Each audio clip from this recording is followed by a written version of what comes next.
LaFerrari debuted in 2013, and it boasts the most extreme performance ever achieved by a Ferrari production car, and features the most advanced and innovative technical solutions which will in the future filter down to the rest of the Ferrari range. Styling: the Ferrari design team led by Flavio Monzoni developed the LaFerrari's styling, working in close synergy with the engineers to emphasize the exacting link between form and function. The result is an extreme, innovative design which retains close links to the marque's tradition. This is most evident in its side profile. The car has a sharp, downward-sloping nose and a very low bonnet which emphasizes its muscular wheel arches, a clear nod to the gloriously exuberant forms of late 1960s Ferrari sports prototypes. The LaFerrari is equipped with dynamic controls that are integrated for the first time ever on a Ferrari road car, with active aerodynamics and the Hiker system.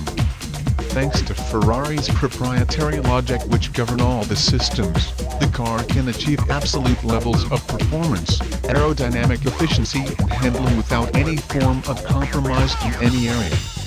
A very advanced and uncompromising approach was also taken with the interior design, which features an HMI inspired by F1 single-seaters. The LaFerrari is the first car in Ferrari history to be powered by the Hiker system. The ICE represents the pinnacle of engine development and research, with a 6.2-liter V12 engine that punches out 800 bhp and revs to a maximum of 9,250 RPMs, a record for an engine of this displacement. It also features a very high 13.5:1 compression ratio, and a high specific output equal to 128 horsepower per liter.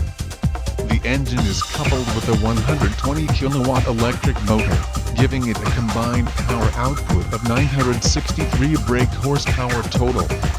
The batteries are charged in different ways, under braking, even hard braking with the ABS active, and every time the V12 produces more torque than required, such as in cornering. In the latter instance, rather than the being sent to the wheels, the excess torque is converted to energy and stored in the batteries. The electric motor is coupled with the F1 dual-clutch gearbox to the benefit of optimum weight distribution, but also to boosting energy efficiency as torque is instantly available to the wheels and, vice versa, from the wheels to the electric motor in recharging. Performance of the astonishing V12 is even more impressive. The first 100 km per hour is done in less than 3 seconds, and top speed exceed easily 350 km per hour.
Mm.